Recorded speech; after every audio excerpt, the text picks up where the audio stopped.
ولا تطع الکافرین والمنافقین، اے نبی منافقین اور کافروں کی اطاعت آپ نہ کیجیے، ودع اذاہم، اور ان کی تکلیف کو چھوڑ دیجیے، وتوکل علی اللہ، اور آپ بھروسہ کیجیے اللہ رب العالمین پر، وکفی باللہ وکیلا، اور کارساز کے اعتبار سے اللہ تعالیٰ کافی ہے، مددگار ہونے کے اعتبار سے اللہ تعالیٰ کافی ہے، آپ کی طرف سے نمائندگی کرنے کی حیثیت سے اللہ رب العالمین کافی ہے، لہذا آپ ان لوگوں کی طرف آپ مائل قطعاً نہ ہوں، ڈائریکٹ اللہ تعالیٰ نے منع کر دیا ہے۔ آج کے اس دور میں آپ دیکھیے اور اپنے آپ کو دیکھیے، تمام مسائل کو دیکھیے، تمام مسلمانوں کو دیکھیے، سورہ احزاب آیت نمبر 48 میں چیز موجود ہے، دین کے نام پہ نہیں، تجارت کے نام پر، پڑوس کے نام پر، انسان کے نام پر اس قدر لوگ تعلقات رکھتے ہیں کہ آپ کے پڑوس میں ایک مسلمان ہے، اس کا تعلق آپ سے اتنا نہیں رہے گا جتنا ایک غیر مسلم سے، ایک منافق سے، ایک ظالم شخص سے اس کا ہے۔ آپ پریشان ہو جائیں گے سن کر کے۔ تو گویا کہ استقامت کو یہ چھوڑنا ہے، کیونکہ فاسق اور منافق کی طرف ہمارا میلان نہیں ہونا چاہیے۔ یہاں ایک چیز اور بتلا دوں میں، کبھی کبھار آپ تجارت کے مسئلے میں کسی کو کسی کے ساتھ دیکھیں کہ اس کا دین دوسرا، اس کا دین دوسرا، دونوں ایک کیسے ہو گئے؟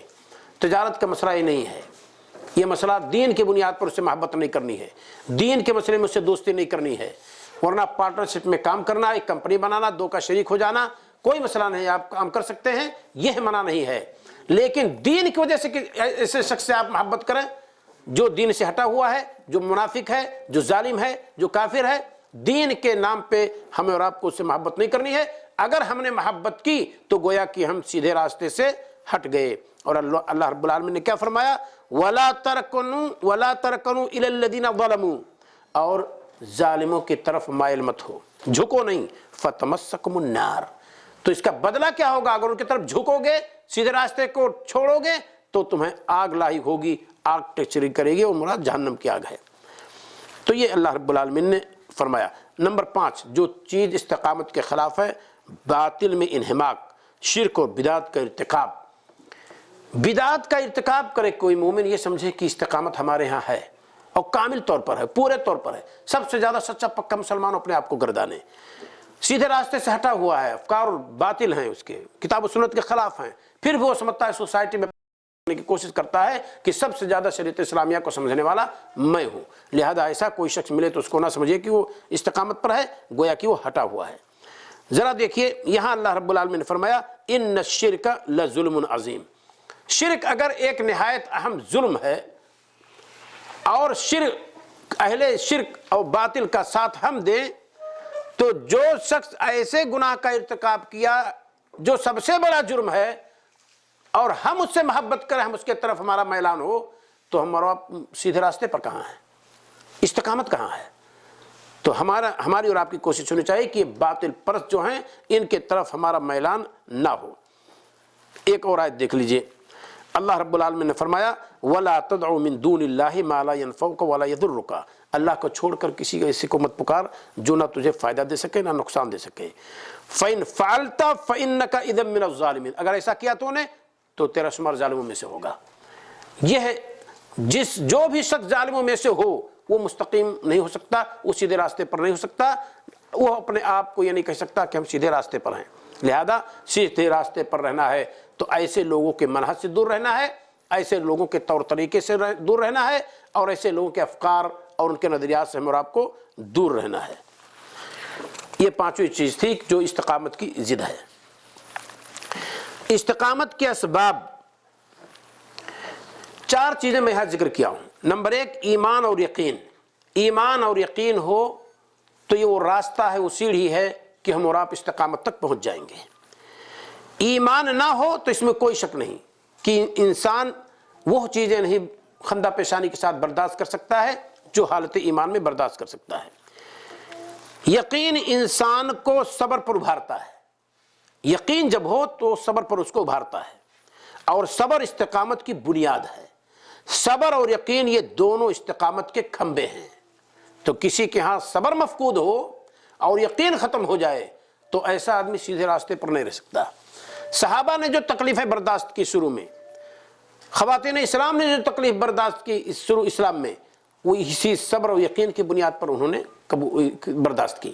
یہ یقین نہ ہوتا کہ نبی کریم صلی اللہ علیہ وسلم جو گزرتے ہیں وہ کہتے ہیں صبرن یا آل یاسر ان موعدکم الجنہ، اے یاسر کی اولاد صبر کرو، تمہارا وعدہ جنت ہے، وہ یقین تھا جو یہ سن کر کے اور زبردست کوڑے کو برداشت کر لیتے تھے۔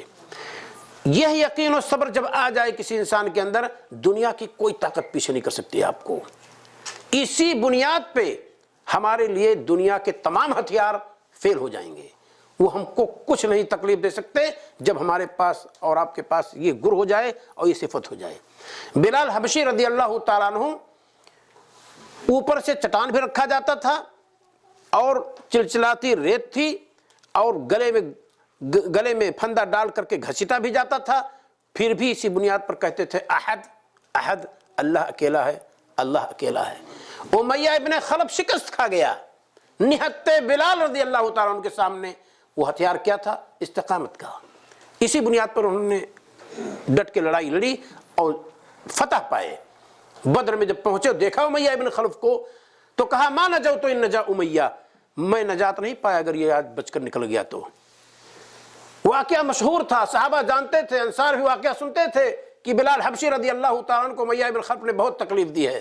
پھر پڑے صحابہ، عبد الرحمن بن عوف رضی اللہ تعالیٰ عنہ سے دوستانہ تعلقات تھے، زمانے جاہلیت میں بچانے کی کوشش کیے، اوپر گر گئے لیکن نیچے سے نیزہ کے ذریعے سے صحابہ نے مارا امیہ بن خلف کو۔ سمیہ رضی اللہ تعالیٰ عنہ نے دم توڑ دیا اور ابو جہل کے تمام قسم کی پریشانیوں کو برداشت کر لیا، اور جس طرح سے ان کو قتل کیا گیا دنیا میں کسی خاتون کو اس طرح سے نہیں قتل کیا گیا، لیکن اسی بنیاد پہ انہوں نے اس کو صبر اور ثبات کے ساتھ ڈٹ کر کے مقابلہ کر لیا، اور ابو جہل کا نیزے نے ان کو اسلام سے نہ پھرا سکا اور کلمہ کفر نہ کہلوا سکا۔ تو جب یہ صبر اور یقین یہ دونوں چیزیں کسی کے پاس موجود ہو تو گویا کہ اس کے پاس استقامت کے اسباب میں سے ایک سبب موجود ہے۔ نمبر 2، دین میں بصیرت۔ جب دین ہم جانتے ہی نہیں تو کیا ڈٹے رہیں گے، کس پر ڈٹے رہیں گے؟ اس بات کی طرف میں اشارہ کر چکا کہ اسباب میں سے ایک چیز ہے دین میں بصیرت ہو، جانیں، پڑھے لکھے ہوں۔ بسا اوقات ہم اور آپ یہ سوچتے ہیں کہ ابا اماں نے تو نہیں پڑھایا، عربی مدرسے میں کبھی گئے ہی نہیں، اب ہم کیا پڑھ سکتے ہیں؟ اللہ کا فضل ہے، یہاں اگر آپ ہیں تو جس طرح سے چاہیں آپ تعلیم حاصل کر سکتے ہیں۔ دعات ہر گلی میں موجود ہیں، جہاں چاہیں وہاں ان سے پڑھ لیں، اور نیتی سے اگر آپ پڑھنے کی کوشش کریں گے تو پڑھنے کے لیے عمر کی کوئی شرط نہیں ہے۔ جب دلچسپی پیدا ہو اس وقت علم آپ کو حاصل ہو سکتا ہے۔ قرآن جب نازل ہونا شروع ہوا، ہمیں اور آپ کو پتہ ہے کہ نبی کریم صلی اللہ علیہ وسلم کی عمر 40 سال تھی۔ یہاں کتنے لوگ بیٹھے ہیں بھی 40 سال کو نہیں پہنچے ہیں؟ ہمارے نبی صلی اللہ علیہ وسلم کی عمر کے سارے صحابہ نہیں تھے، کچھ عمر میں زیادہ بھی تھے، کچھ ہم عمر تھے، کچھ عمر میں کم تھے۔ یکساں طور پر لوگوں نے قرآن کو یاد کیا اور قرآن کو سیکھا، اسلامی تعلیمات کو لیا انہوں نے۔ یہ کہاں سے ہم نے اور آپ نے تصور پیدا کر لیا اپنے ہاں کہ 12 سال 10 سال 15 سال 16 سال کی عمر میں اگر مدرسہ جا سکے تب تو ہم پڑھ سکتے تھے اور اب نہیں پڑھ سکتے ہیں، بس وہیں خاتمہ ہمارا اور آپ کا ہو گیا۔ لہذا ہماری اور آپ کی کوشش ہونی چاہیے کہ دین کو سیکھیں، تبھی استقامت آ سکتی ہے۔ جب جاہل ہیں، کچھ جانتے ہی نہیں ہیں، ناخواندہ آدمی کیا جانے گا؟ دین سے جو ناواقف ہو کس پر استقامت اس کی ہوگی؟ لہذا دین میں بصیرت ضروری ہے۔ ایک چیز یہاں اور ہے، دینی انحراف جو پیدا ہوتا ہے یا تو عدم علم یا عدم یقین کی وجہ سے ہوتا ہے۔ جب علم ہی نہیں ہے تو آدمی کچھ کرنے کو کچھ کر گیا، کہاں کیا کرنا ہے نہیں سمجھ سکا، تو پھر آپ جب اس کو متنبع کریں گے تو یا تو ڈٹا ہوا اس پر تو کہے گا کہ لیجئے اب یہ کام کرنا حرام، یہ نیکی کرنا حرام، وہ اسی طرح سے فتویٰ بازی آپ کے سامنے کرنا شروع کر دے گا۔ تو دینی انحراف کی وجہ کیا ہے؟ عدم علم، عدم یقین۔ لہذا یہ دونوں چیزیں ہمارے یہاں ہونی چاہیے، یعنی علم کی کوشش کیجیے۔ اور عدم ایمان اگر ایمان نہ ہو تو پھر اس کے بارے میں تو یہ سوچنا کہ استقامت پر رہ سکتا ہے، کبھی ہو ہی نہیں سکتا ہے۔ اور ایمان بھی علم کا ایک حصہ ہے، علم بھی ایمان کا ایک حصہ ہے۔ اللہ کے رسول صلی اللہ علیہ وسلم نے فرمایا لا یزنی الزانی حین یزنی وہو مؤمن۔ یہ ذرا غور کیجیے اس پر، یہ میں اس چیز کو میں کیوں ذکر کرنا چاہتا ہوں۔ لا یزنی الزانی حین یزنی وہو مؤمن، جس وقت زانی زنا کرتا ہے وہ مومن نہیں ہوتا۔ یہاں دقت کے ساتھ سننے کی ضرورت ہے۔ ہمارا مسلک ہے اہل سنت والجماعت کا، اہل حدیث کا، سلفیت کا، کہ کبیرہ گناہ کا مرتکب اس کی ہم تکفیر نہیں کرتے۔ کوئی زنا کرے ہم اس کو کافر نہیں کہتے، چوری کرے ہم اس کو کافر نہیں کہتے، شراب پیے ہم اس کو کافر نہیں کہتے. اور یہاں اللہ کے رسول صلی اللہ علیہ وسلم فرماتے ہیں لا یزنی الزانی حین یزنی وہو مومن، کہ جس وقت زانی زنا کرتا وہ مومن نہیں ہوتا. پھر وہ کیا رہتا ہے؟ وہ وہی جو علم نہ ہونے کی وجہ سے انحراف ہوا، وہ یقین نہ ہونے کی وجہ سے انحراف ہوا، اس کو اس کے علم پر یقین ہوتا اور وہ کامل ایمان ہوتا. یہی کامل ایمان جب ضائع ہوا تو وہ بدکاری میں واقع ہوا، شراب نوشی میں واقع ہوا، چوری میں واقع ہوا.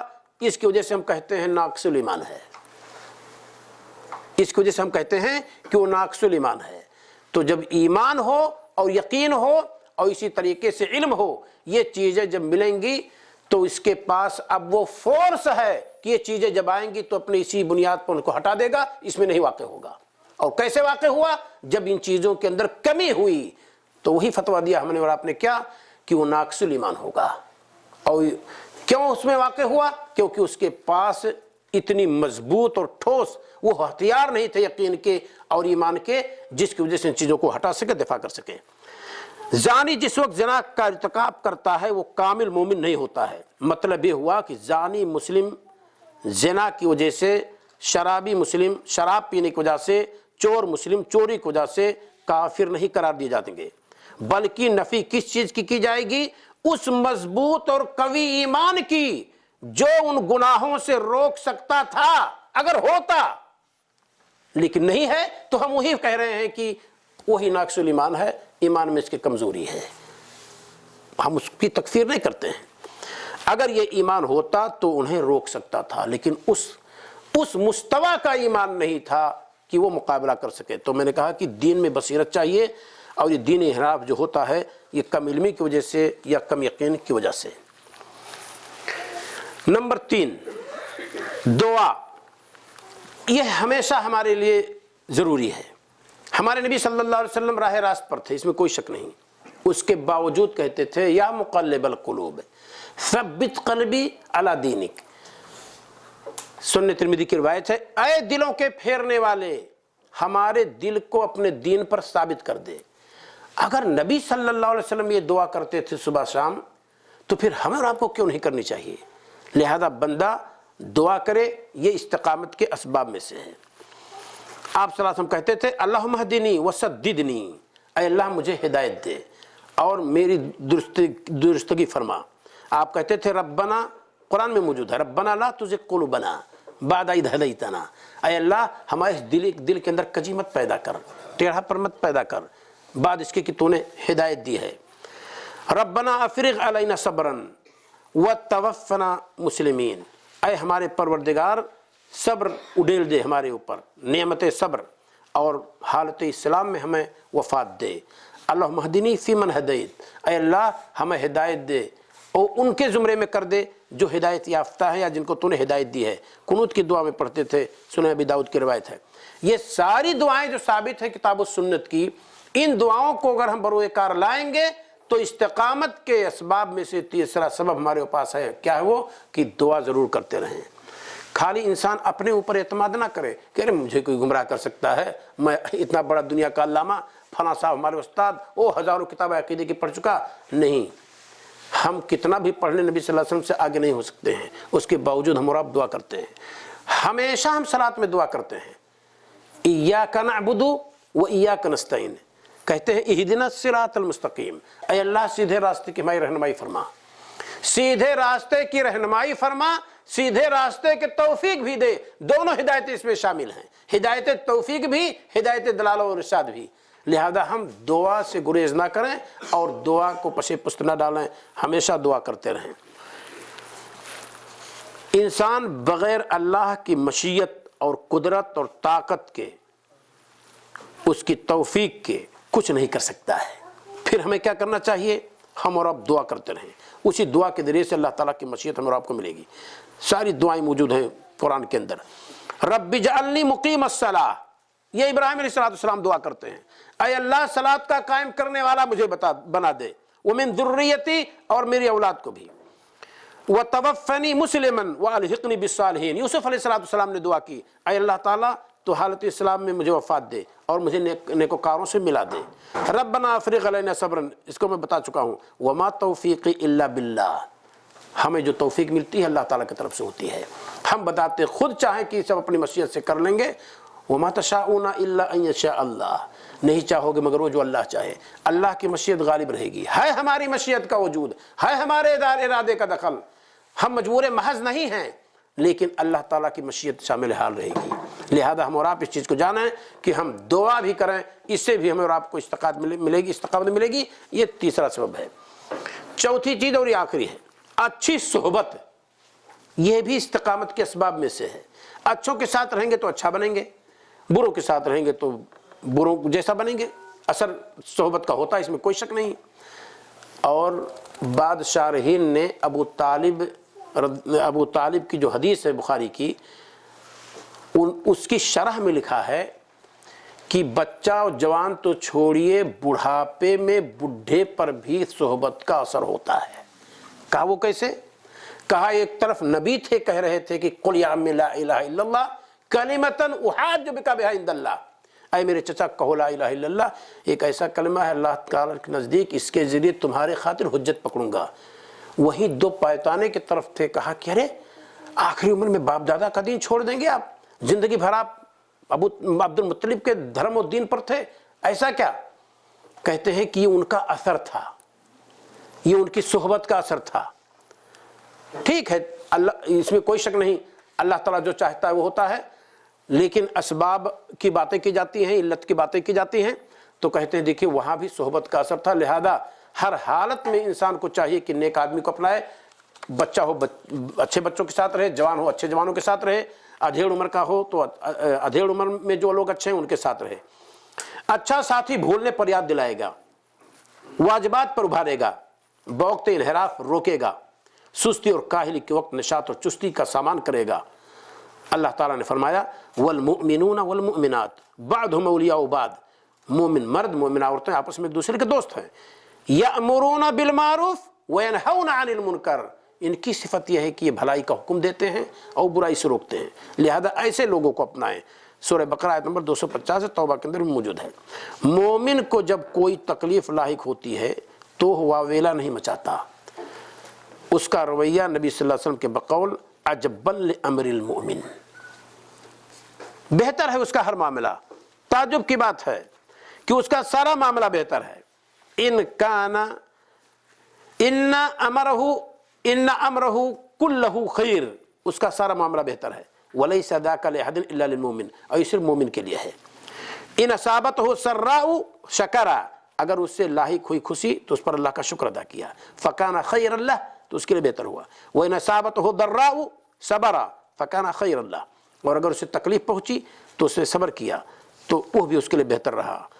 یہ صحیح مسلم کے اندر موجود ہے۔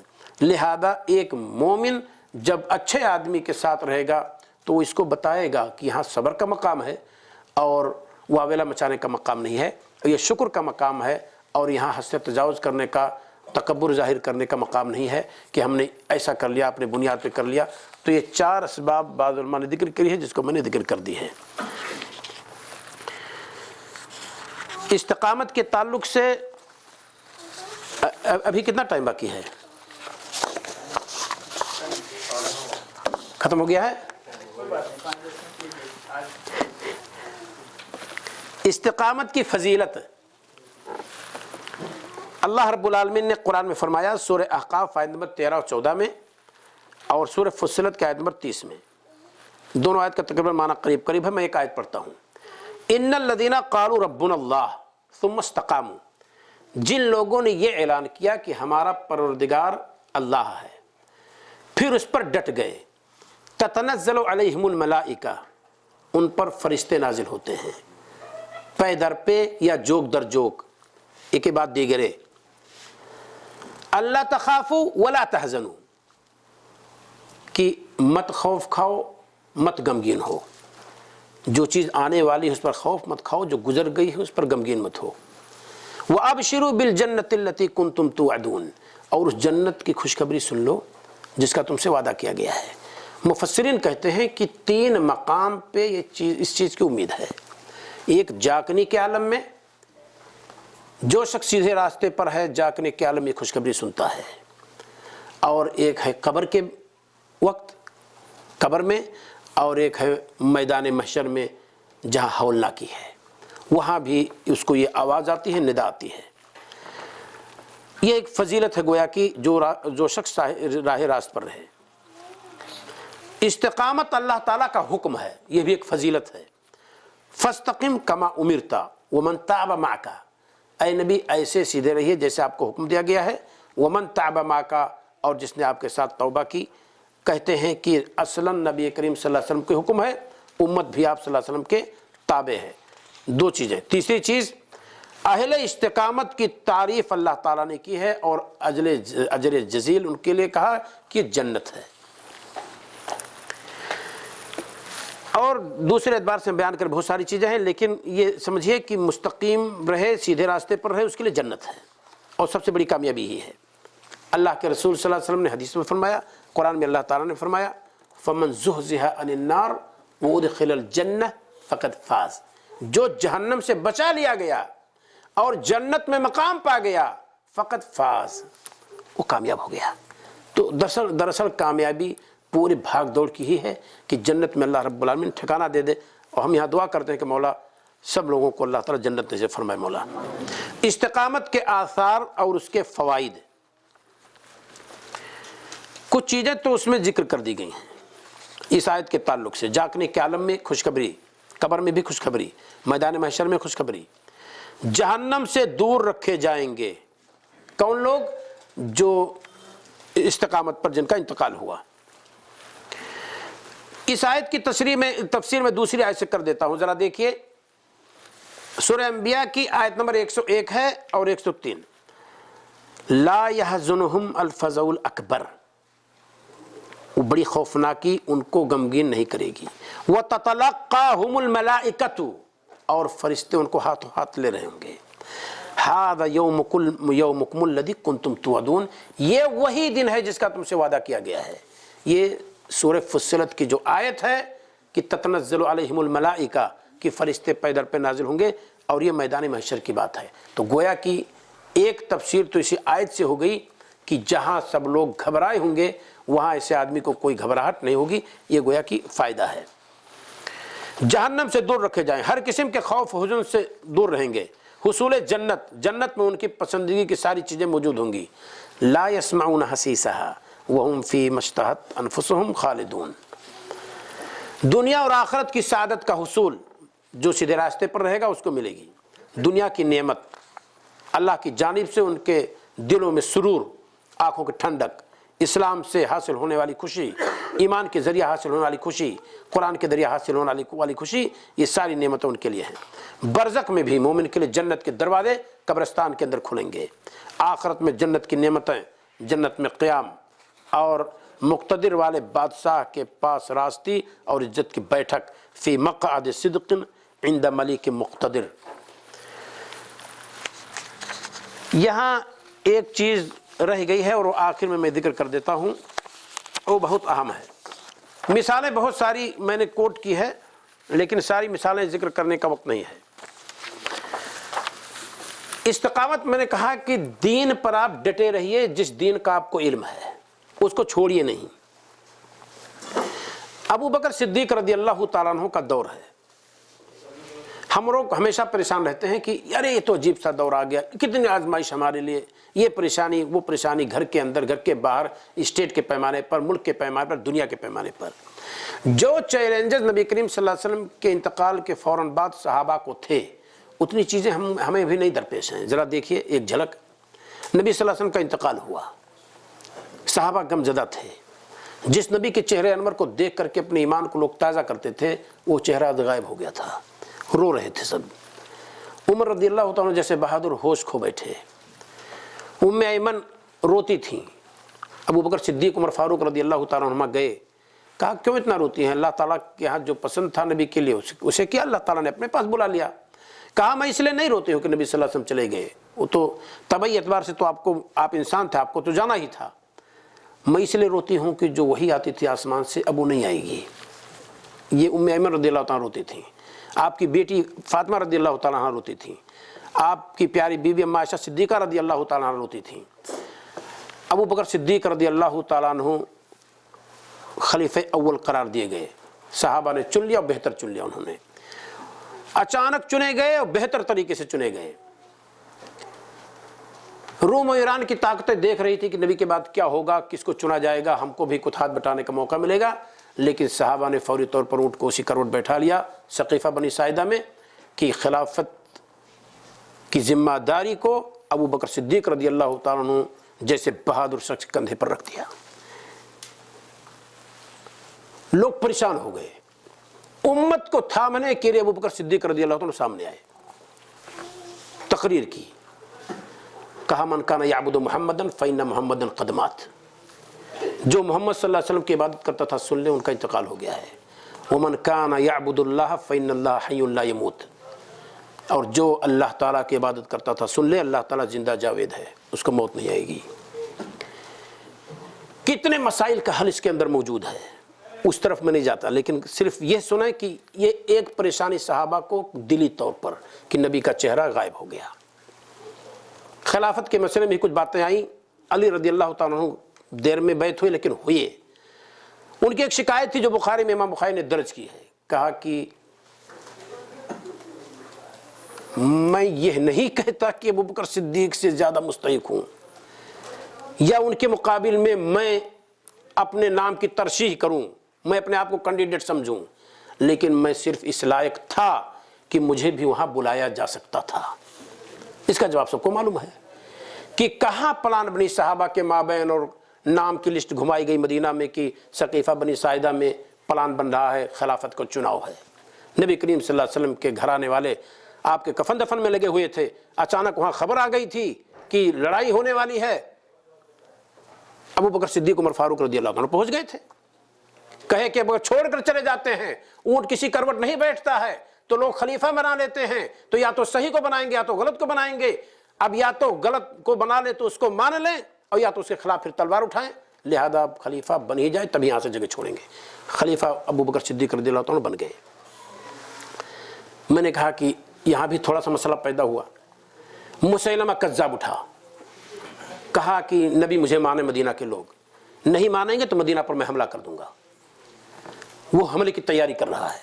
تیسری مصیبت، مالک بن نویرہ پورے علاقے کا مال اکٹھا کر رکھا ہے، کہا مسلمانوں سے ہم جنگ کریں گے، اسی مال کے ذریعے سے ہتھیار خریدیں گے، مانع زکوٰۃ میں سے تھا۔ یہ بھی ایک مصیبت۔ اکثر عرب کے لوگ مرتد ہو گئے، مکہ مدینہ طائف کے لوگ باقی رہے، یہ بھی ایک مصیبت۔ لشکر اسامہ جو بڑی فوج تھی مدینہ کے اندر، اس کو بھی ابو بکر صدیق رضی اللہ تعالیٰ نے پلان بنا لیا کہ بھیج دیں گے، اور جو لوگ زکوٰۃ روکیں گے ان سے ہم قتال کریں گے، زکوٰۃ بھی لوگوں نے روک دیا۔ کتنے مسائل تھے۔ اما عائشہ صدیقہ رضی اللہ تعالیٰ کہتی ہیں کہ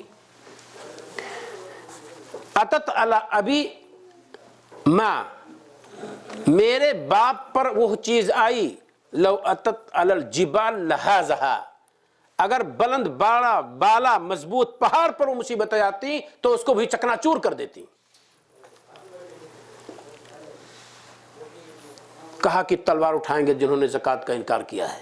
اَيُنْقَصُ مِنَ الدِّينِ وَأَنَا حَيٌّ، مصنف ابن شیبہ کے اندر موجود ہے، کوٹ کیا ہے میں نے یہاں پہ، کیا دین میں کمی کر دی جائے اور میں زندہ رہوں؟ نہیں برداشت ہے۔ کوئی نہیں بولا، ہمت کسی کے اندر نہیں تھی۔ کون بولے، کون بات کرے خلیفۃ المؤمنین سے؟ آئے عمر فاروق رضی اللہ تعالیٰ عنہ، کہا تألف بین الناس، جوڑیے لوگوں کو، ورفق بہم، نرمی کیجیے ان کے ساتھ۔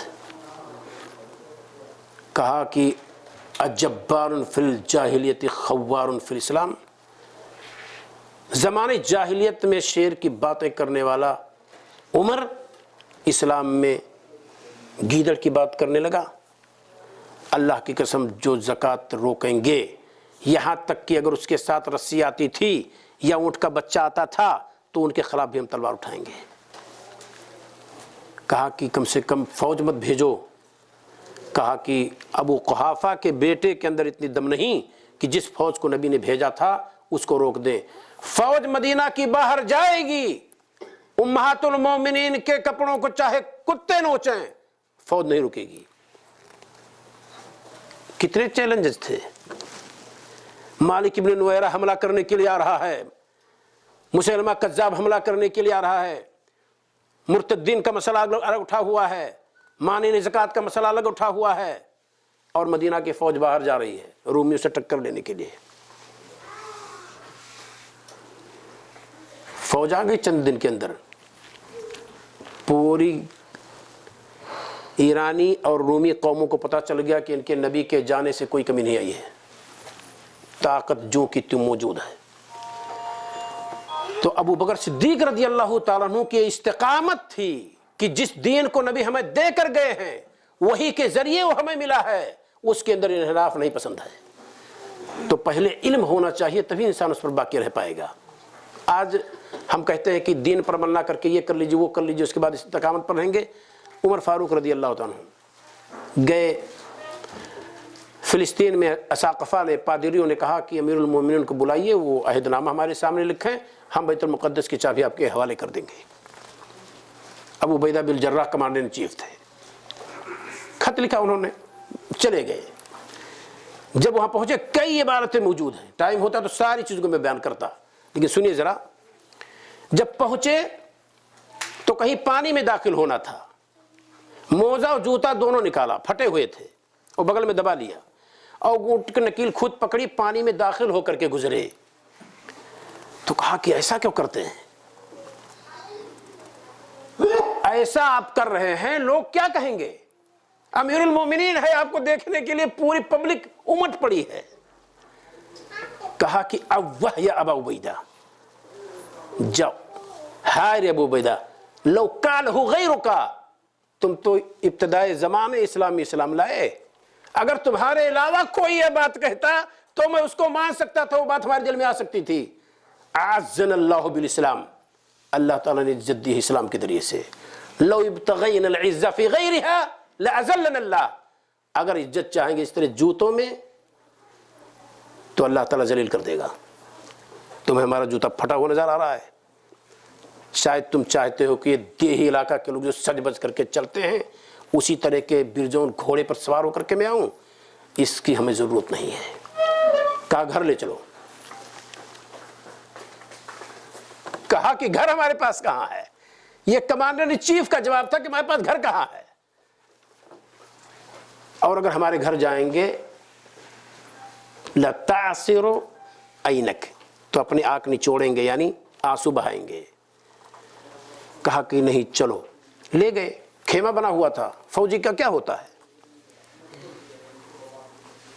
ایک قرآن تھا, ہمارے یہاں سب کچھ سجاتے ہیں, قرآن نہیں رکھیں گے, یا رکھیں گے تو قرآن کو زینت ہی کے لیے رکھیں, پڑھنا نہیں ہے. ایک کلپ دیکھا کہ ایک استاد نے کہا بچوں سے کہ جو کتاب نہ گھر میں پڑھی جا رہی ہو اس کو لے آؤ سب, تو پتہ چلا دوسرے دن سب بچے قرآن گھر سے اٹھا لے گئے. کہا کیوں؟ کہا یہی نہیں پڑھتے گھر والے. غور کیجیے. تو وہاں اس خیمے میں فوجی کے قرآن تھا اور ایک تلوار لٹکی ہوئی تھی. تو کہا کھاتے کیا ہو؟ تو اشارہ کیا کہ ایک جھولا لٹکا ہوا ہے. پھر بڑھ کر کے خود لے آئے, سوکھی ہوئی روٹیاں تھیں جس کو بھگو کر کے کھاتے تھے. کہا کہ ابو عبیدہ تو نے تو واقعی رلا دیا, اب ہم لوگوں کے لیے کچھ نہیں چھوڑا تو نے. تو کہا میں نے یہی کہا تھا کہ ہمارا خیمہ کس لیے جائیں گے دیکھنے, اگر آپ دیکھیں گے تو روئیں گے. تو یہ ابو عبیدہ بن الجراح تھے, اور یہ عمر فاروق رضی اللہ عنہ تھے. کہہ رہے تھے کہ جو اسلام ہمیں ملا ہے وہی عزت ہے. یقین مانا آج ہم ہر چیز میں سمجھتے ہیں, اسلام ہی میں عزت نہیں سمجھتے ہیں. ایک ہمارا نوجوان سوچتا ہے اگر داڑھی رکھ لیا تب تو ملا بن گئے, بے عزتی ہو جائے گی. اپنی بچیوں کو ہم نقاب میں نکالیں گے, لوگ کہیں گے یہ تو پسپائیت آ گئی ان کی, ہاں وہ بنیاد پرست لوگ ہو گئے, لوگ کیا کہیں گے. ہم نے اسلام کے علاوہ میں عزت تلاش کی ہے, ذلیل ہوتے جا رہے ہیں. اور جتنا چھوڑیں گے اسلام کو انتظار کیجئے کہ کیا انتہا ہوتی ہے ضلالت کی. لہذا میرے بھائیو, اسلام ہی ہے وہ جس نے ہمیں اور آپ کو عزت دی ہے,